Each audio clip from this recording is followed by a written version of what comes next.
सुप्रिया सुळे यांनी अलीकडे संसदेमध्ये right to disconnect bill हे विधेयक सादर केले आहे। चला तर मग बघूया नेमकं काय आहे। कामाच्या वेळेनंतर नो कॉल नो ईमेल्स या विधेयकानुसार कर्मचाऱ्यांच्या कार्यालयीन कामकाजाचे वेळ संपल्यानंतर किंवा सुट्टीच्या दिवशी व्हॉट्सॲप मेसेजेस, कॉल्स किंवा ईमेल्स यांना उत्तर न देण्याचा कायदेशीर अधिकार मिळणार आहेत। या पाठीमागचा मुख्य उद्देश म्हणजे अनेक कर्मचाऱ्यांवरती कामाच्या दबावामुळे येणारा ताण, शारीरिक समस्या यांना तोंड द्यावे लागत आहे।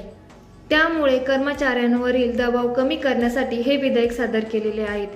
तसेच कामाच्या वेळेबाहेर ईमेल्स किंवा कॉल्स यांना प्रतिसाद न दिल्याबद्दल त्यांच्यावरती कोणतीही कारवाई किंवा दंड आकारला जाणार नाही।